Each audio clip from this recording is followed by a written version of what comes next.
आप सभी को मेरा प्रणाम।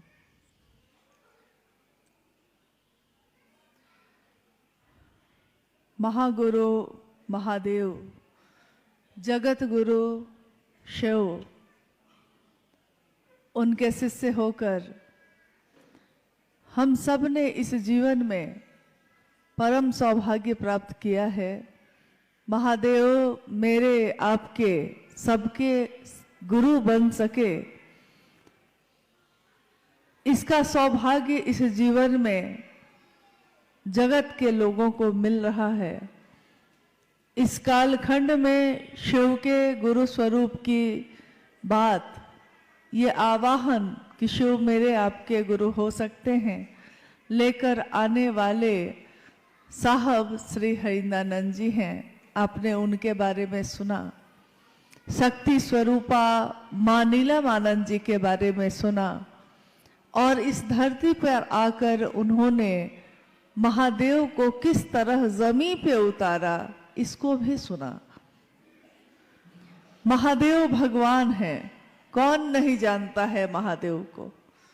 महादेव को धरती का हर आदमी जानता है। उत्तर हो, दक्षिण हो, पश्चिम हो, पूरब हो, जहां जाइए महादेव एक ऐसे भगवान हैं जिनकी सर्व जगत में सर्वमान्य तौर पे पूजा होती आई है। महादेव की पूजा, महाकाल के अनेक स्वरूप की पूजा, महाकाल, महामृत्युंजय, महाऔघरेश्वर, महामृत्युंजय, महायोगेश्वर, यानी महा शब्द जहां भी लगे हैं, आप गौर कीजिएगा इस बात पे कि जिस भी सत्ता के साथ महा लगा है, इसका अर्थ है कि ये उपाधि, ये शब्द शिव के लिए कही जा रही है। जगत गुरु शिव, महागुरु शिव, आदि गुरु शिव, यानी गुरु और शिष्य परंपरा में भी अगर इस पूरे अखिल ब्रह्मांड में कोई गुरु है पहला, तो वो शिव हैं। और आपने जाना होगा या सुना होगा, कभी नहीं सुना होगा तो आज सुन रहे हैं कि गुरु शिष्य परंपरा में शिव गुरु हैं। आदि का अर्थ होता है जहां से गुरु शिष्य परंपरा की शुरुआत हो, आदि गुरु। तो जब कोई आदि गुरु होगा तो कोई उसका शिष्य होगा। जब कोई डॉक्टर बनेगा तो कोई उसका पहला मरीज होगा। जब कोई शिक्षक बनेगा तो कोई तो पहला विद्यार्थी होगा। तो जब महादेव आदि गुरु हैं तो सबसे प्रथम में कोई शिष्य होगा। आदि गुरु शिव का पहला शिष्य कौन है? आखिर किसके शिष्य बनने से जगत गुरु शिव का जगत गुरु पद चरितार्थ होता है? मां भवानी, शिव की शक्ति, भगवती प्रथम शिष्या कही गई। भारत देश में जब तंत्र और साहित्य के ग्रंथ पढ़े जाते हैं तो उसमें तंत्र पे एक बहुत बड़ी पुस्तक है जिसमें तंत्र साधना या तंत्रों के बारे में लिखा गया है। अक्सर हम लोग समझते हैं कि तंत्र का अर्थ होता है जादू टोना करना, परंतु तंत्र का ये बहुत छोटा और विकृत रूप है। उसका सुंदर रूप है शिव से प्रेम करना। तंत्र साहित्य में पहली बार जब उमा और महेश्वर की आपस की बातचीत चल रही है, जब शिव और मां पार्वती की बातचीत चल रही है, जिसमें मां भवानी शिव से कहती हैं, हे देव, तंत्र क्या है? ओ लॉर्ड, व्हाट इज तंत्रा? और शिव उत्तर दे रहे हैं, देवी, तंत्र is nothing but only love and surrender. तंत्र और कुछ भी नहीं है, ये प्रेम और समर्पण के सिवा, प्रेम में समर्पण होता ही होता है। कोई अगर किसी से प्रेम करता है तो इसका अर्थ है कि प्रेम गली अति सांकरी, बहुत संकरी गली है ये। प्रेम गली अति सांकरी, जामे दो न समाये। दो सत्ता में पैदा होता है ये, परंतु दोनों को एक कर देता है। तो इतनी संकरी है वो गली कि उसमें एक ही जा सकता है कोई। अगर दोनों तरफ दीवार हो, इधर भी दीवार है, इधर भी दीवार है, और इतनी पतली जगह है वहां खाली, जिसमें एक ही व्यक्ति जा सकता है, तो प्रेम की उपाधि दी गई कि दो सत्ता में पैदा तो होती है, दोनों को एक कर देती है और दोनों एक होकर उस गली से गुजर जाते हैं। प्रेम, लेकिन ये प्रेम होना बहुत कठिन है। इंसान से होना कठिन है। यहाँ तो ईश्वर की बात की जा रही है। यहाँ तो कहा जा रहा है कि भगवान से उसे ही प्रेम करिए। गुरु वही है। गुरु अपने प्रति, गुरु ईश्वर के प्रति प्रेम पैदा करते हैं। और जब शिव गुरु होंगे तो प्रेम कैसे पैदा करेंगे? किसी ने कहा हमको, किसी ने कहा आपको कि महादेव को अपना गुरु बना लीजिए, और किसी के कहने से हमने शिव को अपना गुरु बनाया है। किसी ने पहली बार आपको कहा होगा और तब आपने शिव को अपना गुरु बनाया होगा। जब किसी ने कहा होगा उस समय, जैसे हम लोग अभी बैठे हैं ना सारे लोग, याद कीजिए उस पल को, उस समय को, जिस समय में हमने शिव को अपना गुरु बनाया।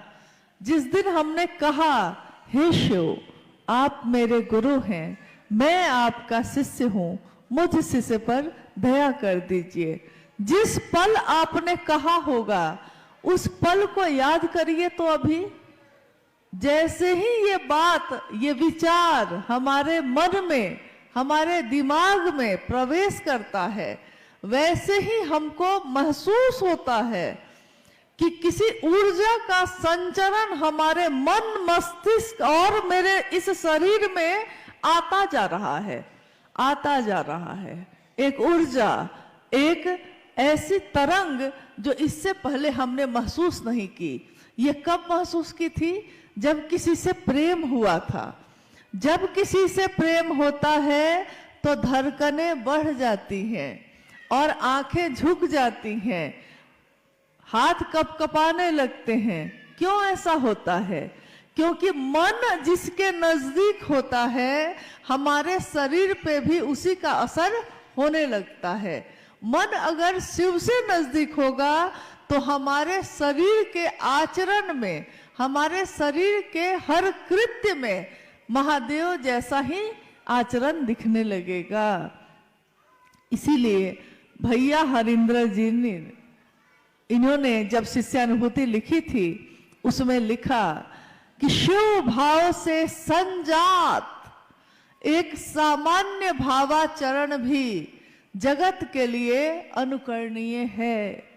शिव भाव से संजात, इसका अर्थ होता है कि जैसे पानी के जगह पे शिव का भाव हो, और जैसे कपड़ा भीग जाता है, आर्द्र हो जाता है, तो कपड़ा महादेव की दया से भींगा हुआ हो। शिव भाव से संजात एक सामान्य भावाचरण, यानी भाव के अनुसार आचरण। हमारे मन में जब शिव का भाव होगा तो हमारे आचरण भी वैसे हो जाते हैं। अगर मेरे मन में ये भाव होगा कि मैं किसकी बेटी हूं, तो मेरे भाव, मेरे आचरण भी उन व्यक्ति के कारण वैसे ही दिखने लगेंगे। जगत में अगर कोई कहेगा कि कोई गलत काम कर लीजिए, तो आप कहिएगा कि मेरे पिता का नाम बदनाम होगा, क्योंकि मैं वही आचरण कर सकती हूं जो मेरे पिता की मर्यादा के अनुकूल है। मैं वो आचरण नहीं कर सकती जो मेरे पिता के अनुकूल नहीं हो।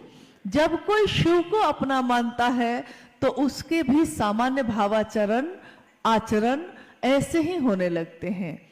वो जगत में चलता है, रहता है, जीता है, खाता है, बातें करता है, किसी से मिलता है, लेकिन उसके हर काम में महादेव जैसा आचरण उतरने लगता है। उसका हर काम महादेव के भाव से भींगा होता है। और ये जो उसका शिव के शिष्य का आचरण है, ये जगत के लिए अनुकरणीय है। जगत के लोग देखकर ये कहते हैं कि देखिए कैसा शिव का शिष्य है, कैसा शिव का चेला है, कितना सुंदर बोलता है, कितने करुणा है, कितने सुंदर भाव है।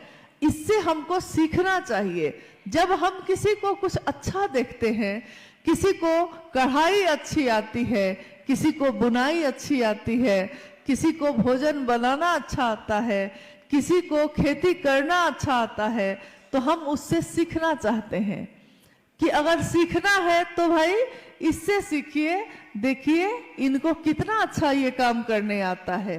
तो जब कोई शिव का शिष्य अपना आचरण जगत में दिखाता है तो जगत के लिए वो अनुकरणीय हो जाता है। जगत के लोग उसको देखकर सीखते हैं कि जीवन को कैसे जीना चाहिए। जब हमने शिव को गुरु बनाया तब से लेकर आज तक, हो सकता है हमारे साथ या आपके साथ ऐसा हुआ होगा कि कोई 2 महीने 3 महीने पहले शिव का शिष्य बना होगा, कोई 2-3 साल पहले बना होगा, कोई 20-30 वर्ष पहले बना होगा, कोई कभी बना होगा। लेकिन आज सबके सब, ये कोई नहीं कहता कि आप 20 साल के शिव शिष्य हैं और आप 2 दिन के शिव शिष्य हैं। हर व्यक्ति यही कहता है कि हम शिव के शिष्य हैं। शिव का शिष्य होकर हमारा मन महादेव से दया मांगता है। तीनों सूत्रों के बारे में आपने सुना अभी। शिव को गुरु बनाने में कोई दीक्षा, कोई दक्षिणा, ये शब्द आपने कभी सुना? क्योंकि शिव को गुरु बनाने में दीक्षा, गुरु की दया ही उनकी दीक्षा है। शिव की दया ही इंसान के, मानव के मन में दीक्षा का काम करता है। बीए का रोपण, बीज का रोपण, शिव का एक नाम है ज्ञानवापी महादेव। ज्ञानवापी महादेव का अर्थ होता है ज्ञान का वपन करने वाले, ज्ञान का रोपण करने वाले। जैसे खेत में कोई धान का रोपण करता है, वैसे ही हम सभी इंसानों के मन में शिव गुरु के रूप में ज्ञान का रोपण करते हैं। जब महादेव ज्ञान का रोपण करते हैं तो हमारा मन उनको गुरु मानने लगता है। लेकिन ये मेरा स्वभाव बन जाए, शिव को गुरु मानना मेरा स्वभाव बन जाए, मुझको ऊपर दिखावा में ये ना करना पड़े, मैं सचमुच में उसी भाव में आ जाऊं। स्वभाव का अर्थ होता है जैसा अपनी माँ के लिए है, पुत्री का स्वभाव, पत्नी का स्वभाव, पति का स्वभाव अपने आप होता है ये। लेकिन जब ईश्वर के लिए हम कहते हैं कि मेरा स्वभाव हो जाए, तो इसके लिए हमको प्रयत्न करने पड़ते हैं, इसके लिए हमको प्रयास करना पड़ता है। शिव को गुरु बनाने के लिए, स्वस्फूर्त जागरण के लिए मेरे हृदय में, मेरे मन में शिव का भाव स्वस्फूर्त हो जाए, खुद ही खुद प्रकट हो जाए, इसके लिए मैं क्या करूं? तो इसके लिए कहा गया, साहब ने कहा कि पहला सूत्र है शिव से दया मांगना। मन ही मन जब हम शिव से दया मांगते हैं, हे शिव आप मेरे गुरु हैं, मैं आपका शिष्य हूँ, मुझ शिष्य पर दया कर दीजिए, तो महादेव की दया मेरे मन में, जब मेरा मन बार बार उसकी आवृत्ति लेता है, मन ही वो साधन है, तो मन जिस बात को बार बार दोहराता है, बार बार उसकी आवृत्ति लेता है, तो धीरे धीरे हमारे मन पे उसी बात की, जिसकी हम आवृत्ति ले रहे हैं, उसी बात की छाप पड़ जाती है। कोई अगर दिन रात पैसे पैसे पैसे पैसे यही बात करता है तो उसकी नींद में भी उसको पैसा ही दिखने लगता है। हमने देखा है कभी कभी कि जब शाम में संध्या बेला में हमारे घर परिवार में कभी कभी ऐसा होता था, हम लोग छोटे थे तो उस समय याद है मुझको कि घर में परिवार के बहुत लोग बैठे हैं और कुछ नाते रिश्तेदार के लोग भी आ गए हैं, तो बहुत लोग बैठे हैं। तो जब बहुत लोग हो जाते हैं तो कोई एक बात शुरू होती है और धीरे धीरे सारे लोग उसी बात में शामिल हो जाते हैं। तो एक बार क्या हुआ कि शाम हो रही थी, अंधेरा हो रहा था, तो अचानक किसी एक व्यक्ति ने भूत प्रेत की बात शुरू कर दी। भूत ऐसा होता है, प्रेत ऐसा होता है, महाप्रेत ऐसा होता है, चुड़ैल ऐसी होती है, पिशाच कैसा होता है। धीरे धीरे देख रहे हैं कि जितने लोग वहां हैं बैठे हुए, सब अपनी अपनी कोई ना कोई कहानी उसमें बताने लगे। किसी ने कहा कि एक बार ऐसा हुआ कि अमुक आदमी अमुक जगह गया तो वहां उसको प्रेत बाधा हो गई, भूत प्रेत पकड़ लिया, झूमने लगा। मतलब कैसा था प्रेत? किसी दूसरे ने पूछा भूत कैसा था? तो बड़े बड़े कान थे, बड़ी बड़े आंखें थी, दांत थे, बाल थे। मतलब लोग कह रहे हैं। हम लोग छोटे थे। उसके बाद रात के भोजन का समय आ गया। भोजन करके सारे लोग सोने के लिए गए। तो जब सोने के लिए गए, अब नींद ही नहीं आए, नींद ही नहीं आ रही है, डर लग रहा है और पर्दा भी हिलता है तो लगता है कि भूत का कान ही हिल रहा है। ये पर्दा नहीं है, आवाज हो रही है सरसराहट की, तो लगता है कि भूत ही सांस, उसी की सांस की आवाज आ रही है। देखिए हमारे मन पे उस बात का कितना असर होता है जिसमें हम सब शामिल हो जाते हैं। तो सब शामिल हो गए तो रात भर नींद नहीं आई, कोई अकेले सोने को तैयार नहीं हुआ। सब अंत में विचार हुआ कि सारे लोग हॉल में गद्दा बिछा लें और एक साथ सो जाएं, क्योंकि कमरे में जाने पे भूत आ सकता है। देखिए किसी एक ने बात शुरू की, धीरे धीरे सारे लोग उसमें शामिल हो गए और जब शामिल हो गए तो मन पे उस बात का ऐसा असर हुआ कि हर जगह वही दिख रहा है। अगर हमारे आपके जैसे लोग और बातों को छोड़कर महादेव की बात करने लगेंगे और कहेंगे, कोई एक शुरू करेगा महादेव मेरे गुरु हैं, आपके भी हो सकते हैं। दूसरा कहेगा कैसे हो सकते हैं। तीसरा कहेगा महादेव तो है ही। पहला कहेगा है गुरु, इसीलिए तो कहते हैं कि बना लीजिए, महादेव का साथ मिलेगा तो हमारा मन सबल होगा, सक्षम होगा, सुवासित होगा, शिव के साथ जीवन की दशा और दिशा बदल जाएगी। कोई कहता है महादेव गुरु कैसे हो सकते हैं, हम लोग को तो कुछ नहीं आता है।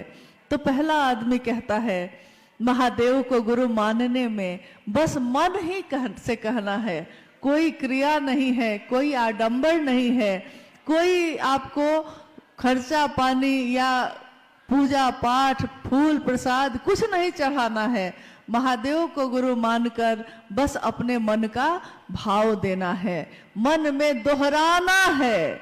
और जिस चीज को हम बार बार दोहराते हैं वो हमारी नींद में भी शामिल हो जाती है। नींद में अब क्या दिखाई देता है? तो नींद में हम तो वही है, हमारा बिस्तर भी वही है, परंतु अब जब सोने जाते हैं तो नींद में शिव दिखाई देते हैं। नींद में शिव अवस्थित हैं। जिसके नींद में भी शिव अवस्थित होते हैं वही साधु है, वही ऋषि है, वही महर्षि है, जिसकी नींद में भी शिव शामिल हो जाए। तो हमारी बातचीत का बहुत असर होता है। हम बात क्या करते हैं। कभी कभी कोई ऐसा व्यक्ति मिल जाता है जो आपके घर आएगा और दिन रात आपसे नकारात्मक बात करेगा, सिर्फ नकारात्मक। मतलब कोई आपके घर आया और उसने बात शुरू की, उसने कहा कि क्या कहें, बड़ा बीमार है, बहुत दर्द है, पैर में बहुत दर्द है, पेट में दर्द है, सिर में दर्द है, इतना बोलेगा इतना बोलेगा, और जब वो चला जाएगा तो आपके भी सिर में दर्द होने लगता है। पहले नहीं था। उसने इतनी बात कही, इतनी बात कही किसी के बारे में कि मुझको भी लगने लगा कि मुझको भी तो नहीं हो गया है कहीं सिर में दर्द। यानी बात हम सुनते क्या है। वहीं कोई ऐसा व्यक्ति मिलता है जो कहता है, हम अगर कहते भी हैं कि हाँ मेरे सिर में बहुत दर्द है, बड़ी पीड़ा है, पैर के घुटने में चल नहीं पाते हैं, तो वो कहता है अरे मिजाज बना के चलो ना, मिजाज बनाओ, अरे चलो कुछ नहीं है, चल सकते हैं, चलिए। और एक दिन चलने लगते हैं हम। यानी उसकी बात का क्या असर है, बात का क्या असर होता है। मनुष्य की शारीरिक शक्ति यानी उसके शरीर की जो शक्ति है सो उससे बलशाली होती है उसकी मानसिक शक्ति, और मानसिक शक्ति से भी बलशाली होती है उसकी आध्यात्मिक शक्ति। ये साहब ने अक्सर कहा, लिखा भी है। मनुष्य की शारीरिक शक्ति में कितना बल है, हम क्या क्या काम कर सकते हैं। हम एक कुर्सी उठा सकते हैं, हम एक टेबल उठा सकते हैं, लेकिन अगर पलंग उठाने के लिए कह दिया जाए तो हम नहीं उठा सकते हैं। लेकिन अगर कोई कहे कि मन से उठाइए तो मन से तो पलंग क्या बात है, महल का महल उठा सकते हैं। मन में अगर सोचना है कि महल को उठाना है तो मन तो ऐसी चीज है कि उठा ही सकते हैं हम। यानी मन की शारीरिक शक्ति से बलशाली हो गई मन की शक्ति, और मन से भी बलशाली है उसकी आध्यात्मिक शक्ति। आध्यात्मिक शक्ति यानी ईश्वर से उसका सानिध्य। एक व्यक्ति जो वर्षों से लकवाग्रस्त होकर बिस्तर पे पड़ा था और बिस्तर से हिल भी नहीं सकता था, लोग उससे मिलने आते, सहानुभूति जताते और चले जाते। सब सहानुभूति दिखाते, भाई तुमको बड़ा कष्ट है, भाई तुमको तो बड़ा दुख है, सब सहानुभूति जताते। लेकिन आज तक किसी ने उससे नहीं कहा कि तुम ठीक भी हो सकते हो। सबने यही कहा क्या करिएगा, अब तो जीवन ऐसे ही गुजारना है। परंतु एक दिन क्या हुआ, एक शिव का शिष्य उस व्यक्ति के पास गया। एक गुरु भाई उस व्यक्ति के पास मिलने चले गए। उन्होंने कहा क्या हो रहा है आपको। तो उसने कहा कि बरसों से बिस्तर पे ही पड़ा हूं, लकवाग्रस्त हूं, हिल नहीं पाता हूं, सारे काम बिस्तर पे ही करने पड़ते हैं। गुरु भाई ने, शिव के शिष्य ने कहा महादेव को गुरु बनाइए ना, लेटे लेटे ही महादेव से दया मांगिएगा, महादेव को प्रणाम करिएगा, और अगर कोई मिल जाए, आए कोई मिलने, उससे महादेव की बात करिएगा। बड़े अविश्वास में बेमान से उस व्यक्ति ने जो बिस्तर पे था मान तो लिया, परंतु उसके मन में विश्वास नहीं था। एक दिन उस गांव में आग लग गई। जैसे बिहार, उत्तर प्रदेश, ये सब राज्य में जब जाइएगा तो गांव, यहाँ पहाड़ पे तो एक घर यहाँ है तो दूसरा घर उतनी दूर है ऊपर में, तो तीसरा घर एकदम नीचे में है। परंतु बिहार और उत्तर प्रदेश, झारखंड, ये सब में जाइएगा तो एक घर के ठीक बगल में दूसरा घर है, फिर तीसरा घर है, एकदम नजदीक नजदीक घर है। एक गांव में 700-800 घर है, 3-3 हजार घर है एक ही गांव में। तो जब आग लगेगी तो इतना नजदीक है दूसरा घर कि उसमें भी आग लग जाएगी, उससे लगते लगते पूरा गांव में आग लग जाती है। एक दिन उस गांव में आग लग गई। और आग धीरे धीरे एक घर से दूसरे घर में पहुंचने लगी। गांव में हल्ला मच गया, लोग अपने घर से बाहर भागने लगे। अगर घर के अंदर आग लगेगी तो हम बाहर ही भागेंगे ना, सब भागने लगे। भागते समय किसी को ध्यान नहीं रहा कि वो व्यक्ति जो लकवा मारा हुआ था जिसको, वो तो बिस्तर पे था, उसके बारे में किसी को ध्यान ही नहीं आया। सब अपने प्राण बचाने के लिए बाहर भागने लगे। बाहर भागते भागते लोगों ने देखा कि जो बरसों से बिस्तर से हिला भी नहीं था और उस दिन वो दौड़ते हुए बाहर भाग रहा है। तब लोगों को ध्यान आया कि अरे ये तो अंदर ही था, लेकिन ये दौड़ कैसे रहा है। लोग आग को छोड़कर उसी से पूछने लगे कि भाई तुम दौड़ कैसे पाए, तुम तो हिल भी नहीं पा रहे थे। उसने कहा कि भैया पहले मैंने सोचा कि अब कोई आएगा मुझको बचाने, अब कोई मेरा खटिया लेके बाहर जाएगा, लेकिन कोई नहीं आया। मैंने देखा कि सारे लोग बाहर भाग गए, मुझको बचाने कोई नहीं आया। तो आपने जो कहा था ना महादेव से दया मांगना, मैंने मन ही मन महादेव से दया मांगनी शुरू की। महादेव दया कर दीजिए, महादेव दया कर दीजिए, महादेव दया कर दीजिए। और मेरा मन, मुझको भी नहीं पता है कि मेरा मन लगा जैसे कि भैरव जैसा हो गया हो, और कब मेरा शरीर खड़ा हुआ और कब मैं दौड़ने लगा मुझको पता ही नहीं चला। देखिए, मन ने शरीर को कैसे खड़ा कर दिया। शरीर ने मन का सहारा लिया, मन ने ईश्वर का, भगवान शिव का सहारा लिया, और भगवान शिव का सहारा लेने पे आपकी मानसिक और शारीरिक सारी चीजों की चिकित्सा शिव करते हैं, क्योंकि वो वैद्यनाथ भी हैं। वेदों के वेद वैद्यनाथ, महावैद्यनाथ, उनका एक नाम ये भी है। मनुष्य का जिसका साथ वो लेता है, हम जिसका साथ लेंगे, मेरा मन भी उसकी जैसा बनने लगेगा। हम शिव का साथ लेंगे तो मानवता, शिव का सानिध्य लेने वालों के लिए मानवता सबल होगी, सुवासित होगी, सक्षम होगी। साहब ने कहा कि मैं नहीं जानता कि संसार की दशा और दिशा शिव के बगैर कैसी होगी, परंतु यह मैं जानता हूं कि शिव के साथ यह मानवता सबल होगी, सक्षम होगी, सुवासित होगी। अस्तु, आओ चले शिव की ओर। इसलिए उन्होंने कहा कि सब चले शिव की ओर, चाहे वो कोई बुजुर्ग हो, चाहे वो कोई युवा हो, चाहे कोई बच्चा हो। बच्चा बच्चा जिस दिन शिव को अपना गुरु बनाएगा, उस दिन पत्ता पत्ता जब नमः शिवाय बोलेगा, उस दिन सचमुच में लगेगा कि महादेव मेरे आपके गुरु हो गए। महादेव ने कभी किसी से कुछ लिया नहीं है, सबको दिया ही दिया है। आपने सुना, अभी अनु भैया अपनी चर्चा में कह रहे थे, उन्होंने शिव के भक्त रावण का जिक्र किया। रावण जिसके बारे में लोग उसकी भक्ति से उसको नहीं जान पाए। लोग रावण को किस लिए जानते हैं? रावण भक्त तो था। रावण के लिखे हुए शिव तांडव स्तोत्र आज भी लाखों घरों में प्रतिदिन लोग गाते हैं।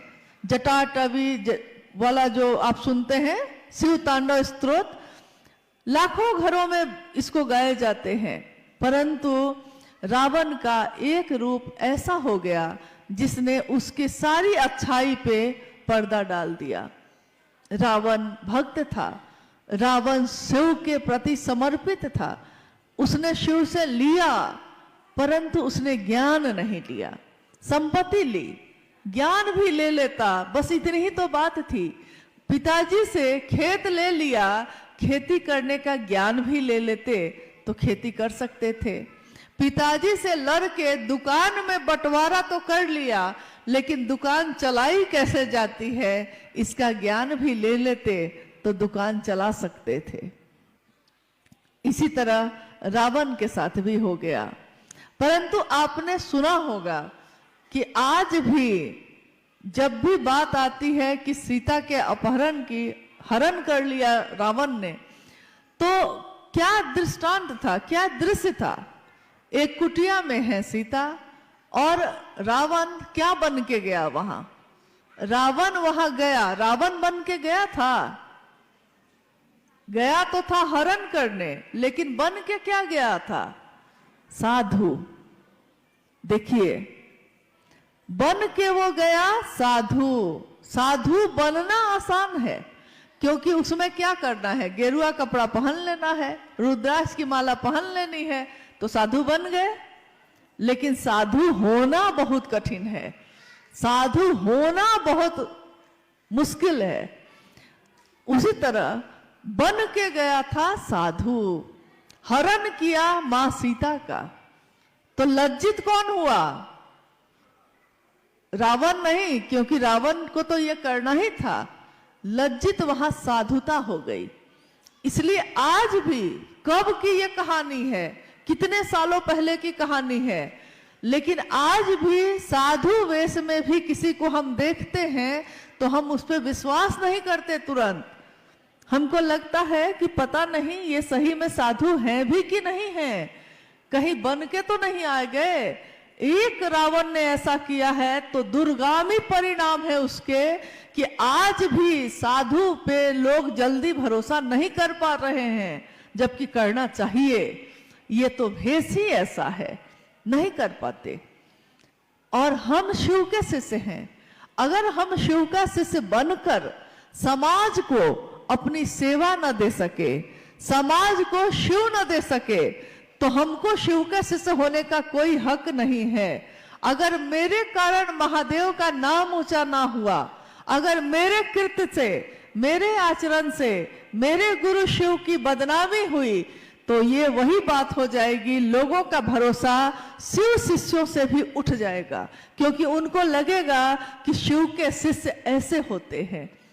इसलिए अगर कुछ करना है गलत करना है कुछ, तब आप जो हैं वही बन के जाइए समाज में।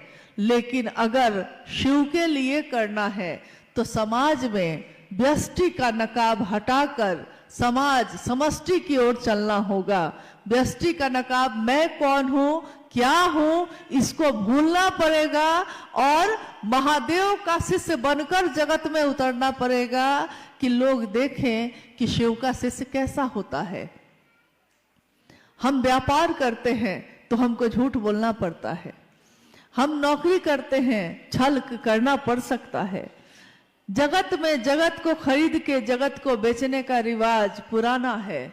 जगत में तो हम खरीदते ही हैं, एक सामान बेचते हैं तो एक सामान खरीदते हैं, परंतु शिव को बेचकर जगत नहीं खरीदना है। यही साहब श्री ने कहा, अगर जगत को बेच के जगत खरीदना पड़े तो खरीद लेना, लेकिन शिव को बेच के जगत मत खरीदिएगा।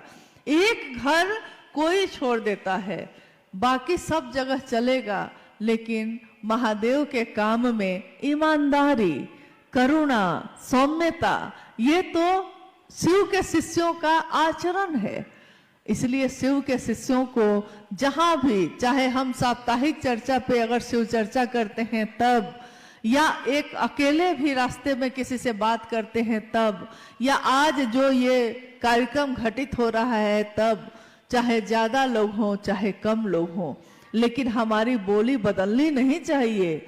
ऐसा ना हो कि शिव चर्चा कर रहे हैं, सारे लोग देख रहे हैं कि हाँ ये सारे लोग तो शिव चर्चा करते हैं, और अचानक उसमें कोई एक दूसरे पे थप्पड़ चलाने लगे, कोई गाली देने लगे, घर जाए तो घर में हंगामा मचा दे, तो लोग क्या कहेंगे? लोग कहेंगे कि शिव का शिष्य ऐसा करता है। कोई नहीं कहेगा कि अमुक आदमी ऐसा करता है, लोग कहेंगे कि ये जो शिव चर्चा करने वाले लोग इकट्ठा हुए थे वो लोग ऐसा करते हैं।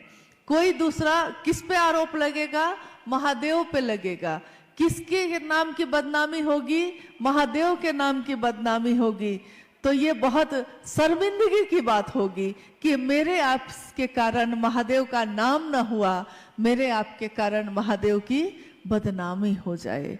बदनामी हो जाना ये तो किसी भी शिष्य के लिए बहुत ही शर्मिंदा होने की बात है, बहुत ही निम्न स्तर की बात है। तो ये काम हमको कभी ना करना चाहिए, ना किसी को ऐसा करने देना चाहिए। अगर कोई ऐसा करता है तो उनको हाथ जोड़ के कहिए कि भैया ये काम, दीदी ये काम आप अपने घर में करिए, कृपया महादेव के घर में मत करिए। महादेव की दुनिया है ये, महादेव की दुनिया में हम रहते हैं, आप रहते हैं, महादेव की इस दुनिया में हम रहते हैं। लेकिन अगर हमारी दुनिया में, यानी हमारी दुनिया तो छोटी छोटी है, हमारी दुनिया में अगर महादेव आ जाएं तो हमारा परिवार, हमारा समाज महादेव जैसा ही होगा, महादेव ही होगा। इसलिए कोशिश करनी है कि पहला सूत्र भी महादेव से दया मांगे शिष्य बनने के लिए, दूसरा सूत्र शिव की चर्चा करें कि खुद भी शिव के शिष्य बने और दूसरों को भी प्रेरित कर सकें, और तीसरा सूत्र शिव को प्रणाम करना। शिव को प्रणाम करना यानी उस सत्ता को प्रणाम करना जिसके सामने नमन करने की भी योग्यता हमारी नहीं है। गर हो सके नमन तो सौभाग्य है हमारा, इस योग्य हम कहाँ हैं, गुरुवर तुम्हें मनाए, फिर भी मना रहे हैं, शायद तू मान जाए। हम महादेव को मनाते हैं, हम महादेव को प्रणाम करते हैं, हम इस योग्य नहीं, तब भी कोशिश करते हैं कि ऐसा हो जाए।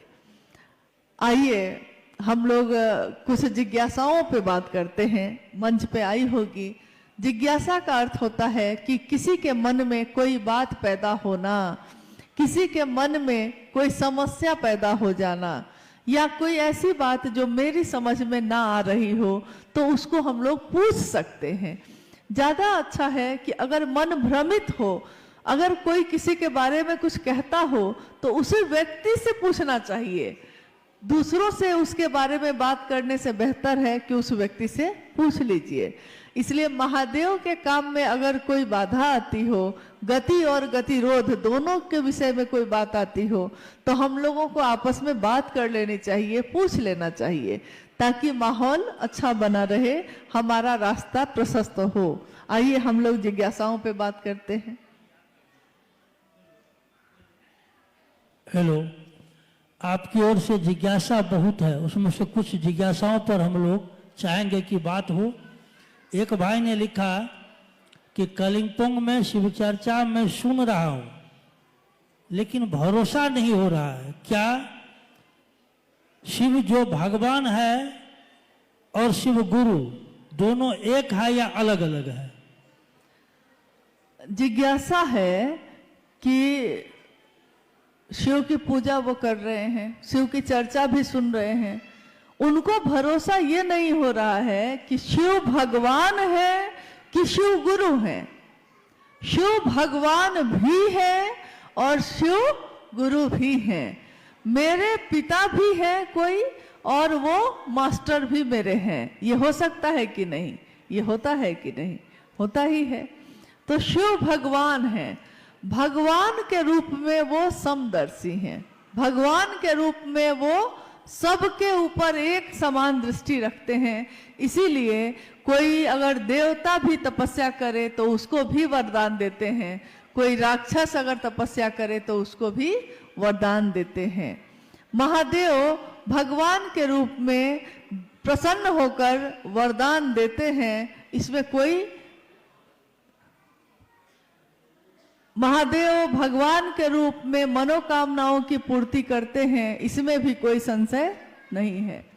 परंतु गुरु के रूप में विवेक पूर्ण दान देते हैं। विवेक पूर्ण दान यानी जो हमारे लिए जरूरी होगा, जो हमारे लिए अच्छा होगा। जैसे कहा गया है कि घर में प्रथम गुरु माता और पिता को माना जाता है, क्योंकि माता पिता अपने बच्चे को कभी भी हाथ में खुला चाकू नहीं देंगे। क्यों? बच्चा चाकू मांगता है, माता पिता नहीं देंगे, क्योंकि वो जानते हैं कि चाकू से हाथ काट लेगा, इसको अभी चाकू चलाना आता नहीं है, तो चाकू से हाथ कट जाएगा, तो नहीं देंगे। देखिए, माता पिता है वो, लेकिन यहाँ उन्होंने एक गुरु के तरह विवेकपूर्ण दिया या नहीं दिया, क्या देना ठीक होगा, क्या देना नहीं ठीक होगा।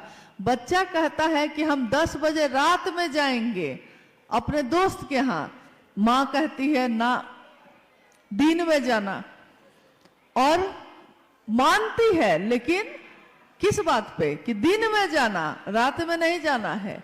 यहाँ उसने क्या किया, विवेकपूर्ण होकर उसकी बात को माना, बच्चे की बात को माना, लेकिन विवेक का भी प्रयोग किया। तो महादेव जब गुरु के रूप में होते हैं तो वो विवेकपूर्ण दान देते हैं, जो इंसान के जीवात्मा के लिए, जीवात्मा के इस जीवन के लिए अच्छा होगा, सुंदर होगा, उसी के लिए वो वही दान देंगे। अगर नहीं ठीक होगा तो वो नहीं देंगे गुरु के रूप में, और ठीक होगा तो गुरु के रूप में वो भी दे सकते हैं जो हमारे भाग्य में भी नहीं हो, जो हमारी रेखाओं में भी ना हो, वो भी गुरु अहर्निश देते हैं, देते आए हैं। देखिए, जिज्ञासा आपकी है, हमारी जिज्ञासा नहीं है। आप चैन से बैठे, कुछ देर एक जिज्ञासा आई है कि भारत भूखंड पर गुरु और सदगुरुओं का भरमार है, फिर आज ये जगत गुरु शिव की बात क्यों?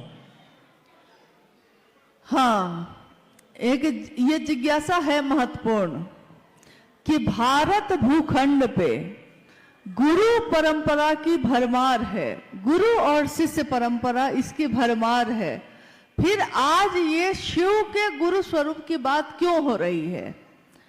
भारत भूखंड पे गुरु की भरमार है, ये बात सही है, शरीरधारी गुरुओं की कोई कमी नहीं है, लेकिन कोई शरीरधारी गुरु भी एक दिन शरीर में नहीं रहते, तब हमको अंतर होना पड़ता है, अपने मन को उनसे मिलाना पड़ता है। मान लीजिए आपने कभी किसी शरीरधारी गुरु को गुरु माना होगा, लेकिन अगर वो बाद में शरीर में नहीं रहते हैं, फिर भी उनकी परंपरा शिष्य की चलती ही रहती है, क्योंकि शिष्य मन से मिलता है अपने गुरु से, और सही गुरुओं का अभाव भी है। प्राचीन समय में ऐसे बहुत सारे ऋषि मुनि या ऐसे गुरु हुए जिनके कारण धरती के लोग अच्छा जीवन जी पाए। कभी किसी ने कहा कि त्रेता युग है, ये सतयुग है ये, लेकिन आज जो युग है ये कलयुग है, और कली युग में ऐसा नहीं कि सारा कुछ खराब हो गया है।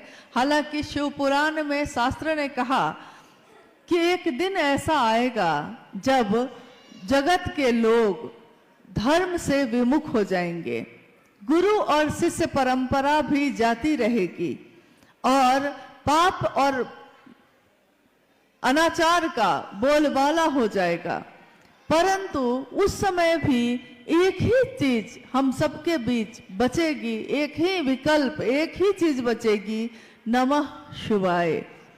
शिव पुराण ये कहता है, आज का तो नहीं है, हजारों साल पहले लिखा गया ये ग्रंथ ये बता रहा है, आज ये घटित हो रहा है कि आज हम जैसे मानव के पास एकमात्र विकल्प है शिव की शिष्यता, यानी शिव को जो हम प्रणाम करते हैं नमः शिवाय से।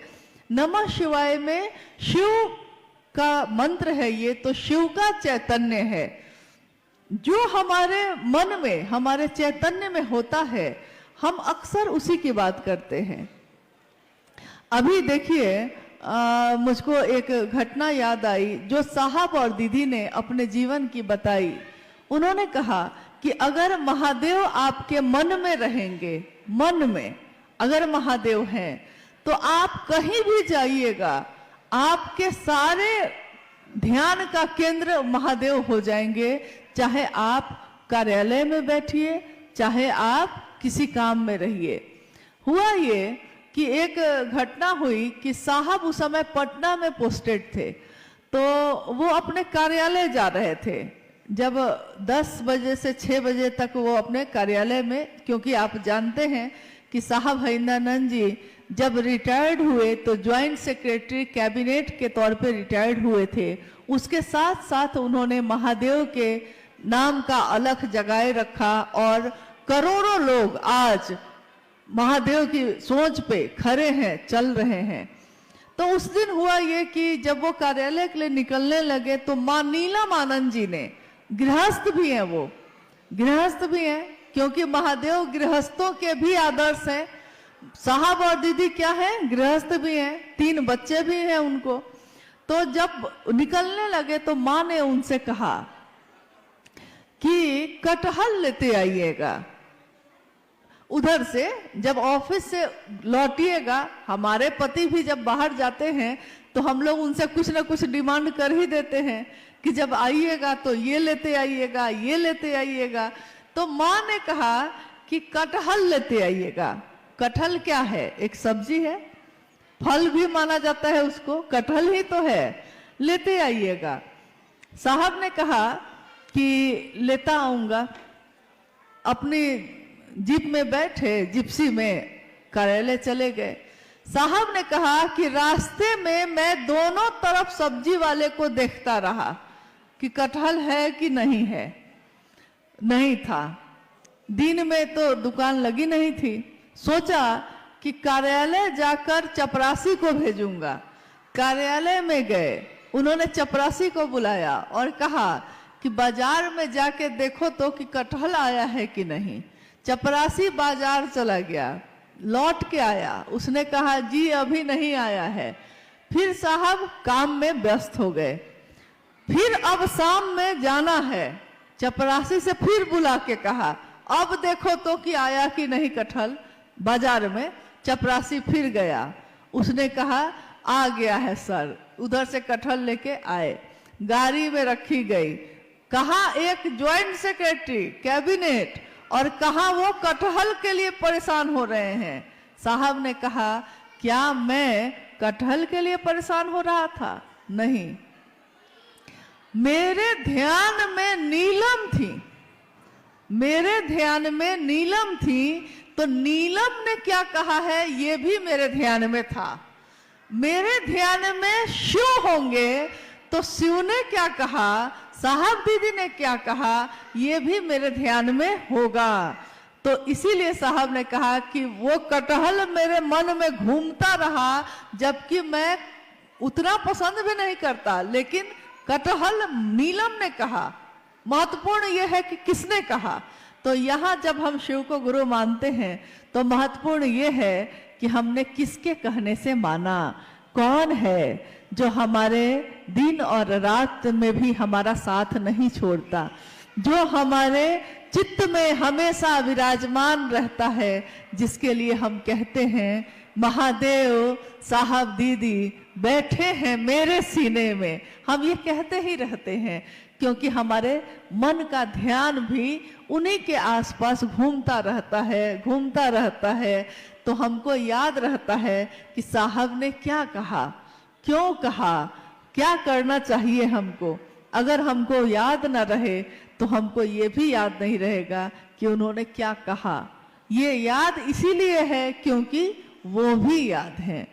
नहीं, एक जिज्ञासा है, एक ये बहुत सारे गुरु बहनों और गुरु भाई की जिज्ञासा है कि दीदी हम लोग कई बार विचार योजना बनाए कि जाएंगे रांची, नहीं जा पा रहे हैं,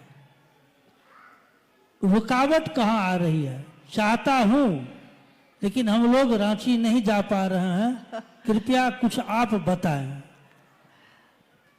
जिज्ञासा आपने सुनी है कि जिज्ञासा ये है कि कुछ गुरु बहनों की है कि वो लोग हर कुछ दिन के बाद तैयारी करते हैं कि रांची जहाँ साहब का स्थल है उपवन, हम लोग हर धाम जाते हैं, मेरे साहब की जगह है, हम लोग वहाँ भी जाना चाहते हैं। तो हम लोग तैयारी कर लेते हैं लेकिन जा ही नहीं पाते हैं। तो रुकावट कहाँ आ रही है? रुकावट कहीं नहीं होती। अगर हम किसी पर निर्भर हो जाते हैं तब रुकावट होती है। जैसे जब हम लोगों ने यहाँ आने का प्रोग्राम बनाया तो कुछ लोगों ने कहा कि कलिंपोंग में बहुत ठंड होगी दिसंबर में, मत जाइए, अप्रैल में जाइएगा। लेकिन चलने वाला जब चल देता है तो वो उसी में एडजस्ट हो जाता है, मतलब ठंड है कि गर्मी है उसी में ढल जाता है। तो हम लोग चले आए। रोकने वाले तो रोकते ही हैं, कहने वाले तो कहते ही हैं। कोई कहता है चल सकते हो, कोई कहता है नहीं चल सकते हो, कोई कहता है जाना चाहिए, कोई कहता है क्यों जाना चाहिए, मत जाइए। लेकिन मेरा मन क्या कहता है, मेरे कौन है वो जिनके लिए हम जाना चाहते हैं, जिनके पास जाना चाहते हैं। साहब और दीदी आज सबके साथ हैं, आप भी तो हम लोग के साथ हैं। तब भी हम लोग आए कि नहीं, आते हैं कि नहीं। कभी सिक्किम आते हैं, कभी सिलीगुड़ी आते हैं, कभी कलिम्पोंग भी आ गए। आज से 15-16 साल पहले साहब के साथ आए थे हम लोग कलिम्पोंग। यहाँ के टाउन हॉल में वो कार्यक्रम किया गया था।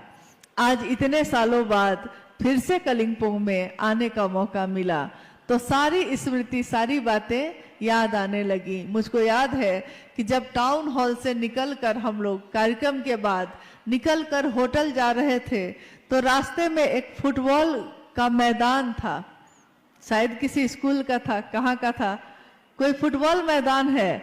टाउन हॉल से निकलने के बाद रास्ते में था। तो साहब ने कहा कि कलिम्पोंग में महादेव का काम इतना हो कि एक दिन मैं आऊंगा, इस फुटबॉल ग्राउंड में महादेव की चर्चा हो। देखिए इतने साल पहले उन्होंने ये बात कही, लेकिन मुझको ये पूरा विश्वास है कि जो उन्होंने कहा है, कहीं के लिए कह दिया है तो वो घटित हुआ ही है। चाहे वो 20 साल बाद हो, लेकिन वो हो के रहता है। उन्होंने हमेशा यही चाहा कि हम सभी शिव के शिष्य बने, शिव के बने। यहाँ तो स्थिति ये होती है कि अगर कोई गुरु भाई या कोई गुरु बहन 50 आदमी को जोड़ लेता है और 50 आदमी उसके बात पे चलने लगता है तो वो समझ लेता है कि ये 50 मेरा आदमी है। तो दूसरा अगर कोई रख दिया चर्चा तो उसमें कहेगा मेरा लोग नहीं जाएगा, मेरा लोग। जबकि आपने उसको जोड़ा था क्या कह के, आपने तो कहा था शिव का बनना, शिव का शिष्य बनना। तो शिव के लोग ना होंगे, ये मेरे लोग कैसे हो गए? इसका अर्थ है कि मैंने शुरुआत में ही गलत भावना से ये काम किया है। मैंने महादेव के लिए महादेव का काम नहीं किया। जिसने भी, जो भी ऐसा करते हैं, उन्होंने शुरू से ही सोच लिया था कि हमको अपना आदमी बनाना है। हम लोग को कहाँ फर्क पड़ रहा, आप आए तो बहुत अच्छा, हम भी तो महादेव के लिए आए थे, फिर हम भी चले जाएंगे, आप भी चले जाइएगा। कोई ना भी आया तो भी कोई बात नहीं, महादेव उस पे भी दया करे, उस पे भी अपनी कृपा, अपना आशीर्वाद बरसाएं। उनके दया की बारिश हर व्यक्ति पे हो। हम शिव के शिष्य हैं, हम किसी का अशुभ नहीं सोच सकते, किसी का अहित नहीं सोच सकते, चाहे वो आपके साथ चले या ना चले। कभी शिव के शिष्यों को किसी का अहित नहीं सोचना चाहिए, क्योंकि वो शिव का शिष्य है और अगर उसने सोच लिया तो ऐसा घटित हो सकता है। इसलिए हम लोगों को ये काम कभी नहीं करना चाहिए। दूसरे गाली दे सकते हैं, हम लोगों को नहीं देना चाहिए। दूसरा आरोप लगा सकता है, हम लोगों को नहीं लगाना चाहिए, क्योंकि हम तो जानते हैं कि हम शिव के शिष्य हैं, भले वो जाने ना जाने। एक जिज्ञासा है, गुरु बहनों का कहना है कि दीदी हम लोगों ने दीदी नीलम आनंद जी को तो देखा नहीं है। 2005 में दीदी नीलम आनंद जी शरीर छोड़ी, आप उनके साथ और साहब श्री के साथ गुजारे हुए अपना कुछ अनुभव सुनाइए। बाप रे बाप, दीदी से अनुभव पूछ रहे, एक अपना कुछ अनुभव बताइए कि आपने क्या अनुभव किया साहब और दीदी को। देखिए, दीदी नीलम आनंद 2005 में 17 जून को शिवलीन हो गई। आज से कितने वर्ष पहले? साहब 4 सितंबर 2022 को शिवलीन हो गए और आज भी दीदी और साहब हम लोगों के साथ उसी तरह है, जरा भी कम नहीं हुआ है। रफ्तार और बढ़ गई है, नजदीकी और बढ़ गई है। शरीर में रहते जो थोड़ी दूरी भी थी वो भी अब खत्म हो गई है। आपने जानना चाहा है, आपने पूछा है दीदी नीलम आनंद जी के बारे में। 27 जुलाई 1952 को झारखंड में एक जिला है पलामू, वहां के मनातूगढ़ में दीदी माँ का जन्म एक जमींदार परिवार में हुआ।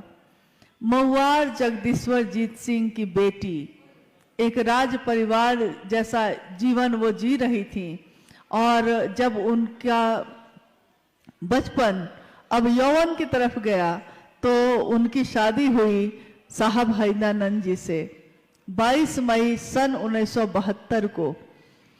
22 मई सन 1972 में साहब और दीदी जीवन संगिनी बने मनातूगढ़ में।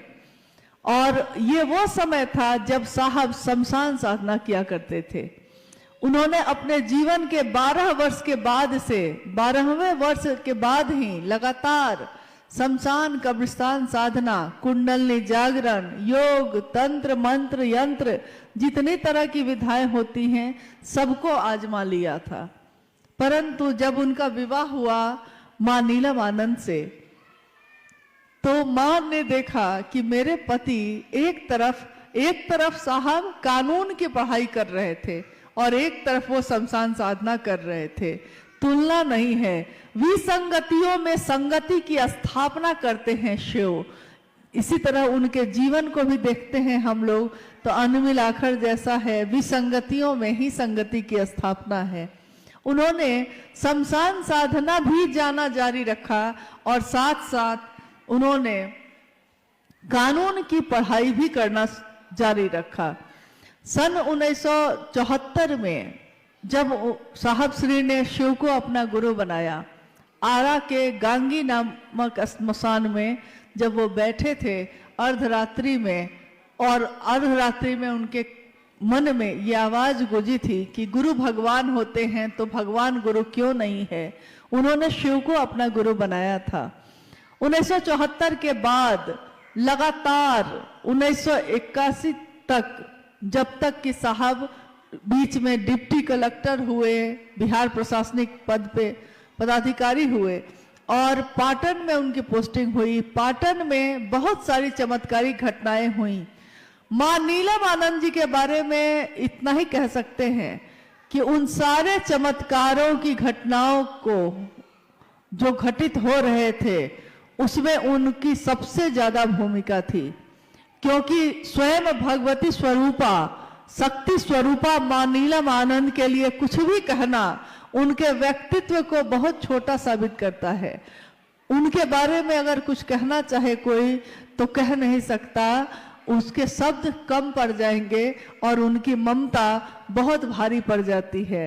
माँ की ममता का कोई मोल नहीं, माँ की ममता शब्दों में बांधी नहीं जा सकती। माँ जो ममता बरसाती है वो ममता ही बरसाती रही। स्वयं उनके शक्ति या उनके आध्यात्मिक जो शक्ति है उसका आकलन कोई करना चाहे तो जगत का लोग नहीं कर सकता, क्योंकि ऐसी कितनी घटनाएं हैं जो ये बताती हैं कि उनके मन से या उनकी बात से क्या हो सकता है, क्या हो जाता है। उन्होंने जो कहा सो घटित हो गया, जो चाहा सो हुआ। उन्होंने कहा था एक दिन जब 13 लोग थे मात्र, शिव गुरु महोत्सव पहला 13 व्यक्ति, और उस दिन साहब ने कहा था कि आज जो 13 लोग हैं एक दिन 13 करोड़ होंगे।